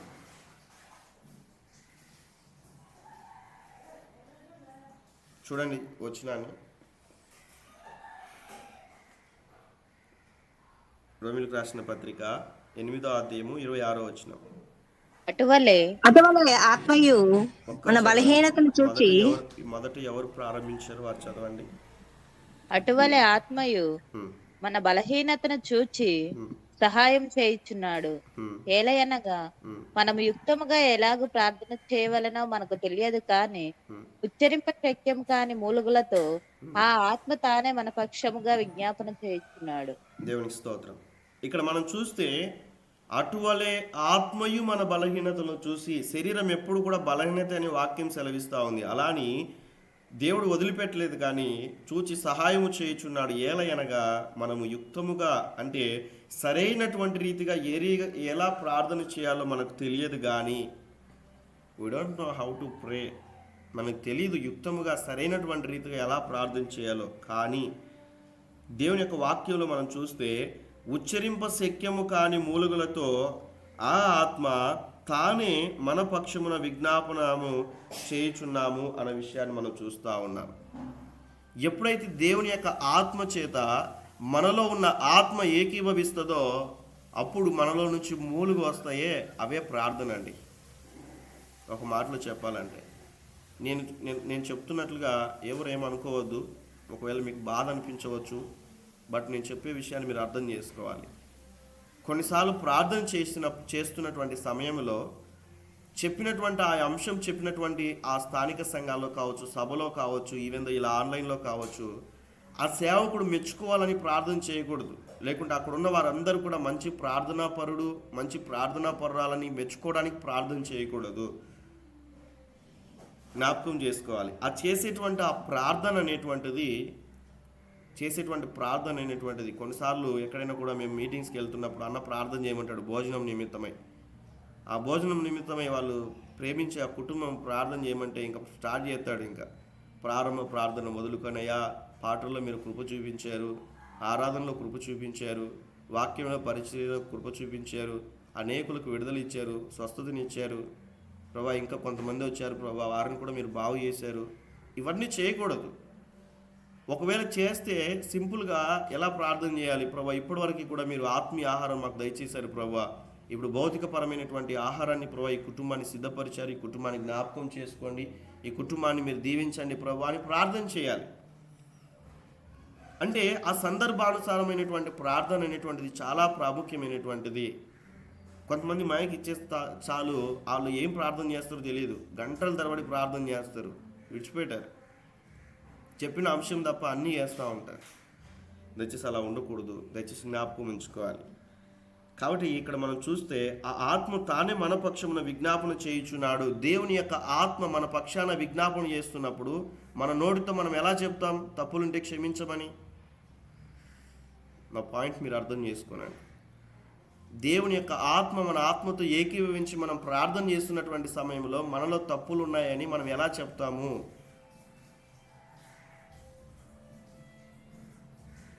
కాబట్టి ఈ యొక్క క్రమాన్ని మనం అర్థం చేసుకుంటూ మనం ముందుకు వెళ్ళాలి. చూడండి, మత్తయి సువార్త 10వ అధ్యాయము 20వ వచనాన్ని మనం చదువుదాం. అందరు బైబిల్ తెరవండి. 2 వచనాలు చూపించి నేను ప్రార్థన చేస్తాను. మత్తయి సువార్త 10వ అధ్యాయం 20వ వచనం. ఈ దినాన మీకే ఎక్కువ వరకు, నేను తక్కువ విషయాలు మాట్లాడి ఎక్కువ వరకు మీకు ఇస్తా ఉన్నా. ఈ 15 పాయింట్స్ కూడా మీరు కనీసము ఒక్కొక్క భాగంలో ఒక్కొక్క వచనాన్నైనా కూడా మీరు పంపించి మీరు దేవుని యొక్క వాక్యాన్ని నెరవేర్చిన వారుగా ఉండాలని తెలియచేస్తా ఉన్నాను.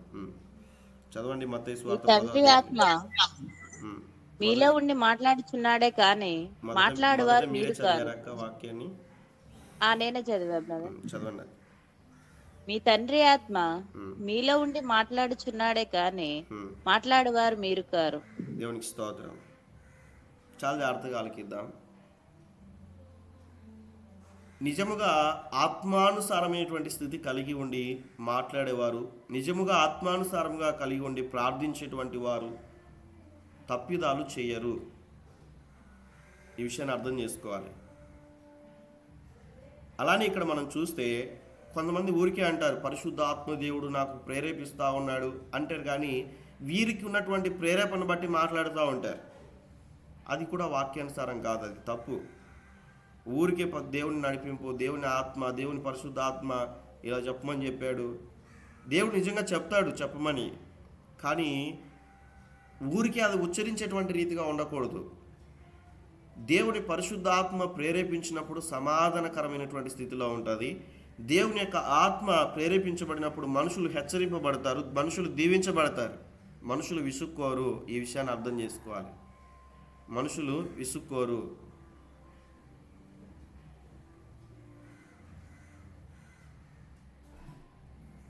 మళ్ళీ చదవండి ఈ మాటని, మళ్ళీ చదవండి అక్క.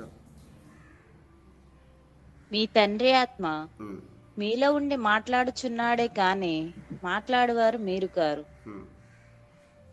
దేవుని యొక్క సన్నిధిలో నిలబడినప్పుడు మనము మాట్లాడుతున్నప్పటికీ కూడా మాట్లాడించువారు ఎవరంటే దేవుడే. మనం మాట్లాడడానికి చక్కగా ఉన్నట్లయితే దేవుడు మాట్లాడించుకుంటాడు. ఈ విషయాన్ని అర్థం చేసుకోవాలి. అందుకే నరపుత్రుడా నువ్వు చక్కగా నిలబడు, నేను నీతో మాట్లాడతాను అంటాడు. దేవుడు ఆయనతో మాట్లాడినప్పుడు ఆయన దేవుడు చెప్పిన విషయాలు మాట్లాడతాడు. ఇదిగో ఎండిన లోయలో నీకు తీసుకెళ్ళి ఇగో ఈ బ్రతకగలవా అంటే నీకే తెలుసు ప్రభా అంటాడు. అయితే మాట్లాడు, నువ్వు పలుకు అని చెప్పగానే దేవుడు సృష్టిలో భాగంగా ఆయన మాట్లాడిన అద్భుతాలు జరిగాయి. అలానే ఆ సందర్భంలో మనం చూస్తే ఎహెజ్కేలు గ్రంథంలో ఆ సందర్భాన్ని మనం చూసినప్పుడు నువ్వు స్వరమెత్తి నోరు తెరిచి నువ్వు పలుకు అన్నప్పుడు ఎప్పుడైతే పలుకుతాడో ఆ ఎముకల్లోనికి, అదే రీతిగా ఆ శరీరము, ఆ కండరాలు ఎలా వచ్చాయండి? ఆలోచన చేయాలి. దేవుని యొక్క ఆత్మ ఏకీభవించినప్పుడు మాట్లాడినప్పుడు జరిగినటువంటి అద్భుతాలు చూస్తూ ఉన్నాం. వెంటనే సైన్యముగా లేచారంట అక్కడ ఉన్నటువంటి అనేక మంది చనిపోయి ఎముకలు ఒక్కటే ఉన్నాయి ఆ లోయలో, ఎముకలు ఒక్కటే. ప్రార్థన చేసినప్పుడు అనేక సైన్యముగా లేచారు వాళ్ళు.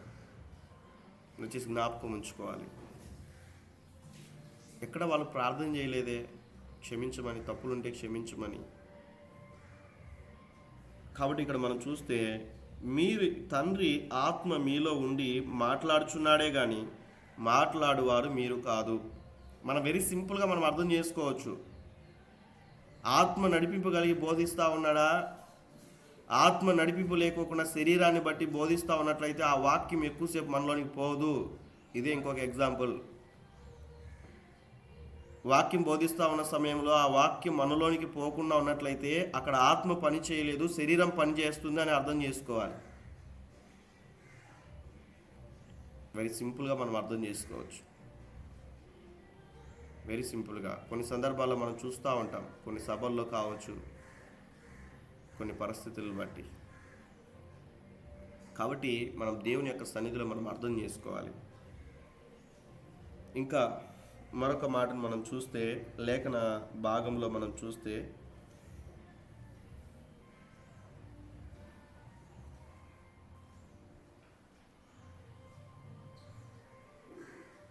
ఒక్క నిమిషం.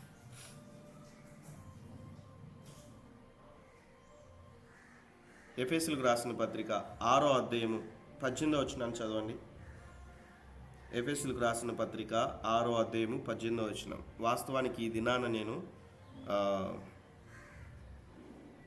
ధూప వేదిక ఆల్మోస్ట్ కంప్లీట్ చేసి నెక్స్ట్ సండే వాటి తీసుకుందాం అనుకున్నాను. సమయాన్ని బట్టి, ఇప్పుడున్న పరిస్థితులు బట్టి ముందుకు వెళ్తా ఉన్నాను. చదవండి ఆ మాటని. ఆత్మ వలన ప్రతి సమయమందును ప్రతి విధమైన ప్రార్థనను విజ్ఞాపనను చేయుచు ఆ విషయమై సమస్త పరిశుద్ధుల నిమిత్తమును పూర్ణమైన పట్టుదలతో విజ్ఞాపన చేయుచు మెలకువగా ఉండుడి. థ్యాంక్ యూ అక్క. ఆత్మ వలన అన్న విషయాన్ని మనం చూస్తూ ఉన్నాం. ఎలా ప్రార్థన చేయాలి? ఆత్మ వలన ప్రతి సమయమునందును ప్రతి విధమైనటువంటి ప్రార్థనలను విజ్ఞాపనలను ఆత్మ ద్వారా అన్న విషయాన్ని మనం చూస్తూ ఉన్నాం. శరీరం ఉంటేనే కదన్నా మరి ఆత్మ ఉండేది అనొచ్చు. వాస్తవమే.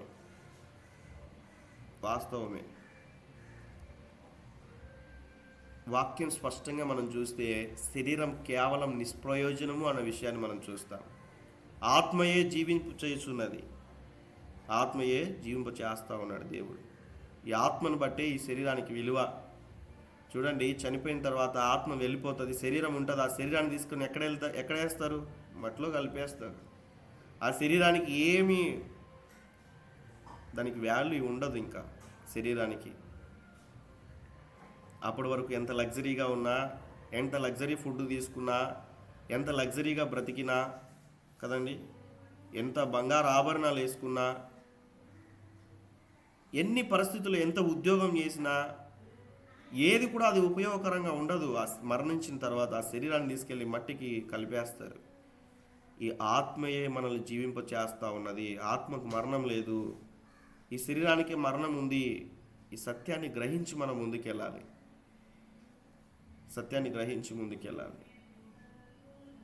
నేను ఎప్పుడైతే సత్యాన్ని గ్రహిస్తూ వచ్చానో నా చుట్టూ ఉన్నవన్నీ కూడా అవి తాత్కాలికమైనదే, ఈ ఆత్మ పరలోకమే పర్మనెంట్ అని గ్రహించిన నాటి నుండి నా జీవితంలో వాటి కొరకు నేను ప్రయాసపడతా ఉన్నాను. పరలోక రాజ్యం నిమిత్తమై, ఈ ఆత్మ నడిపింపు నిమిత్తమై. పరలోక రాజ్యం నిమిత్తమై, ఆత్మ నడిపింపు నిమిత్తమై. ఇది ప్రాముఖ్యమైనటువంటి విషయంగా మనం గ్రహించాలి. ఇక్కడ మనం స్పష్టంగా మనం చూస్తూ ఉన్నాం, ఆత్మ వలన ప్రతి సమయమందును ప్రతి విధమైనటువంటి విజ్ఞాపనను కదండి, ప్రార్థనలు విజ్ఞాపన చేయుచు ఆ విషయమై సమస్త పరిశుద్ధుల నిమిత్తము పూర్ణమైన పట్టుదలతో విజ్ఞాపన చేయుచు మెలకుగా ఉండుడి అన్న విషయాన్ని మనం చూస్తూ ఉన్నాం.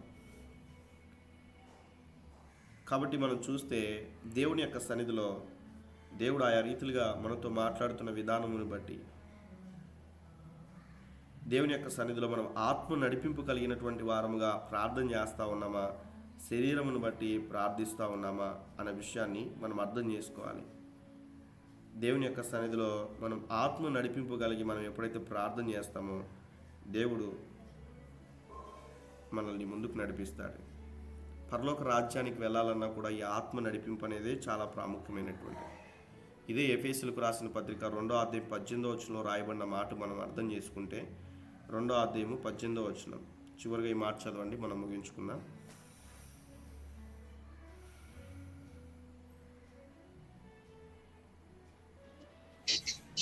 ఆయన ద్వారానే మనకు అభయమును ఒక్క ఆత్మయందు తండ్రి సన్నిధికి చేరగలిగి ఉన్నాము. ఇక్కడ మెయిన్గా నాకు కావాల్సిన ఈ వచనం ఏదాన్ని తీసుకుంటున్నానంటే, ఆయన ఆత్మ ద్వారానే మనం దేవుని యొద్దకు చేరతాము. అందుకే మనం చూస్తే శరీరం బలహీనత, ఆత్మ సిద్ధమే. ఆత్మ సిద్ధమే కానీ శరీరం బలహీనత అన్న విషయాన్ని మనం చూస్తాం. కాబట్టి మనం చూస్తే ప్రభు సన్నిధిలో మనం వేటిని బట్టి మనం ప్రార్థించగలుగుతా ఉన్నాం అన్న విషయాన్ని మనం అర్థం చేసుకోవాలి. వేటిని బట్టి మనం ప్రార్థన చేస్తూ ఉన్నాం? ఆత్మను బట్టి ప్రార్థన చేస్తూ ఉన్నామా? శరీరాన్ని బట్టి ప్రార్థన చేస్తూ ఉన్నామా? అందుకే పౌలు గారు ఆయా సందర్భాల్లో చెప్తూ ఉంటారు, ఆత్మతోనూ మనసుతోనూ అన్న విషయాన్ని. ఆయన ద్వారా మాత్రమే అన్న విషయాన్ని మనం అర్థం చేసుకుంటూ మనం ముందుకెళ్ళాలి. అందుకే యూదా పత్రికలో 1వ అధ్యాయం 20-21 వచనంలో, ప్రియులారా, మీరు విశ్వసించు అతి పరిశుద్ధమైన దాని మీద మిమ్మల్ని మీరు కట్టుకొనొచ్చు, పరిశుద్ధ ఆత్మలో ప్రార్థన చేయొచ్చు అన్న విషయాన్ని మనం చూస్తాం. నిత్య జీవార్థమైన మన ప్రభువు యేసుక్రీస్తు కనికరం కొరకు కనిపెట్టుచు దేవుని ప్రేమలో నిలిచి ఉండినట్లుగా కాచుకొని ఉండడి. ఆత్మలో, దేవుని యొక్క పరిశుద్ధ ఆత్మలో ప్రార్థించు వారంగా, అతి పరిశుద్ధమైనటువంటి వారంగా కట్టబడుతున్నప్పుడు అన్న విషయాన్ని మనం చూస్తాం. నెక్స్ట్ ఈ 13 పాయింట్ ఉంది. మీరు దాని మీద అన్ని ధూపమైనను, దహన బలి సంబంధమైన ద్రవ్యములైనను, నైవేద్యములైనను అర్పింపకూడదు, పానీయార్పములైనను దాని మీద పోయకూడదు అన్న విషయాన్ని నేను సండే ఈ యొక్క విషయాన్ని డిస్కస్ చేస్తాను. అక్కడితో మనము ఈ యొక్క విషయాన్ని, ధూపవేదికను మనం క్లోజ్ చేసుకుంటాం.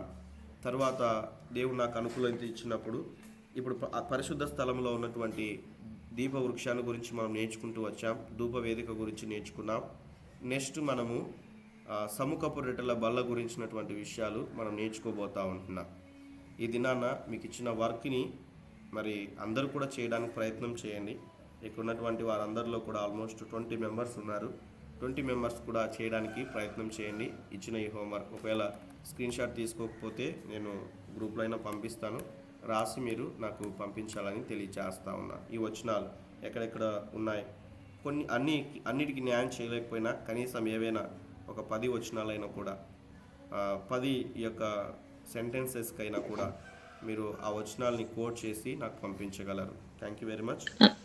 అన్న 3వ లైన్ ఏంటన్నా? ఇది సుమో హో మోనో అని ఉంది, అర్థం అవట్లేదు. స్పెల్లింగ్ మిస్టేక్ ఉంది. సిమ్యోనా? ఓకే అన్న.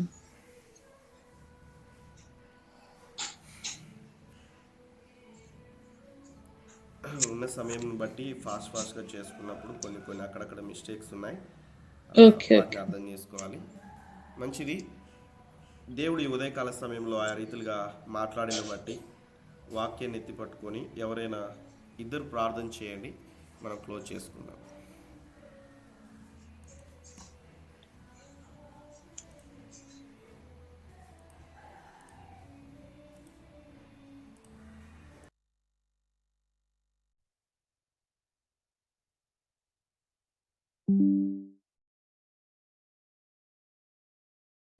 వినిపిస్తున్నాయండి నా మాటలు?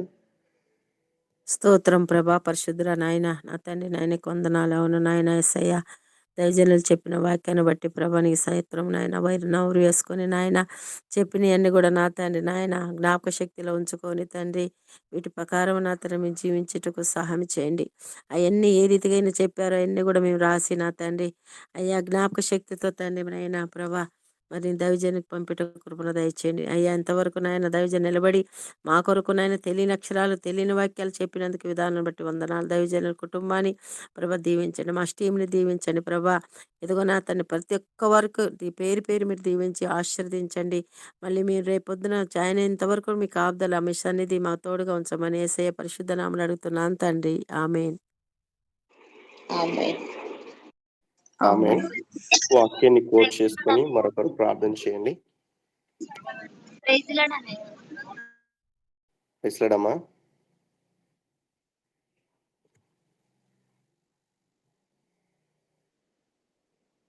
తెలియజేసిన రీతిగా ప్రార్థన చేయండి.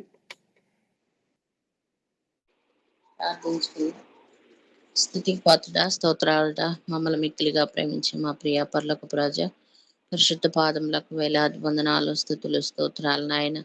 అయా ఈ ఉదయ కాల సమయంలో మీ సన్నిధానంలో నాయన నా ప్రభా, మరి అహరోను ప్రతిదినం ప్రొద్దున ఏ విధంగా అయితే ప్రార్థించాడో నా ప్రభా, మరి నిర్గమాకాండం 37-8 వచనాలు ఆయన చదువుకున్నటకు నా ప్రభా, ప్రార్థన దుఃఖంతో ప్రతి ఉదయమున మిమ్మల్ని దర్శించుటకు నాయన మీరు ఇచ్చిన ఈ గొప్ప ధన్యతను బట్టి మీకు వేలాది వందనాలు చెల్లిస్తూ ఉన్నాం నాయన. మీ సన్నిధానంలో ప్రభా, మరి ప్రతి ఉదయమును కూడా మీ సన్నిధిలో మేము వినుచు ఉన్న వారమే కాకుండా నాయన బైబుల్ ధ్యానము చేయుట్లో కూడా మీ కృపను, మీ కనికరాన్ని ఉంచుతున్నందుకు మీకు వందనాలు చెల్లిస్తున్నాను నాయన.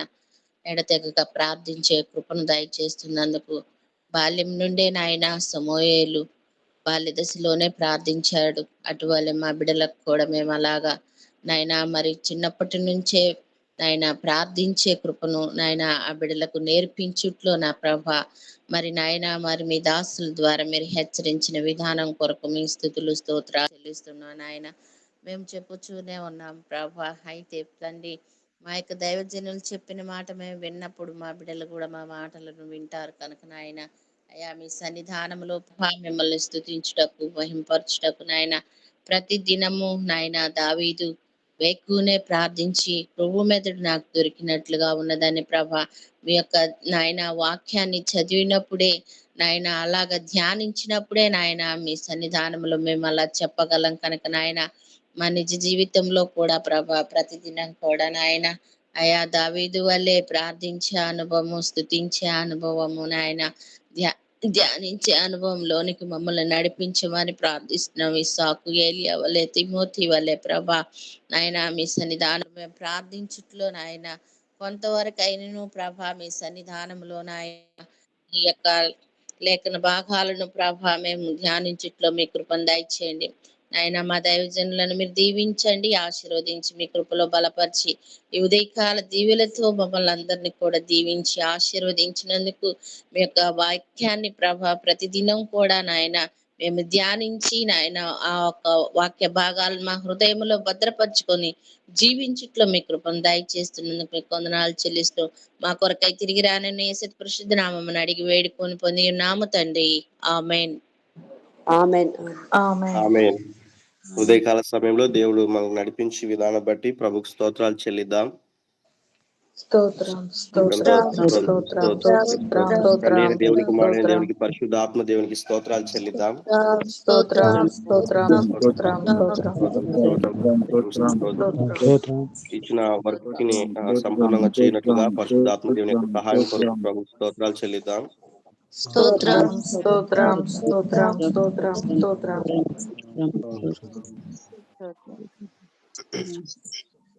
తండ్రి అయిన దేవుని యొక్క ప్రేమయు, కుమారుడైనటువంటి యేసుక్రీస్తు ప్రభుల యొక్క వారి యొక్క కృపయు, పరిశుద్ధాత్మ దేవుడైనటువంటి అన్యోన్య సన్నిధి సహవాసం ఈ ఉదయకాల సమయంలో ప్రభు సన్నిధిలో చేరొచ్చిన ప్రతి ఒక్కరికి వాక్యాన్ని విని వాక్యానుసారంగా జీవించాలని తీర్మానం తీసుకున్న ప్రతి ఒక్కరికి సకల పరిశుద్ధులకు సదాకాలం తోడై ఉండి నడిపించునుగాక. ఆమేన్. ఆమేన్. ఆమేన్. ప్రైజ్ లార్డ్ అండి. 2 announcements.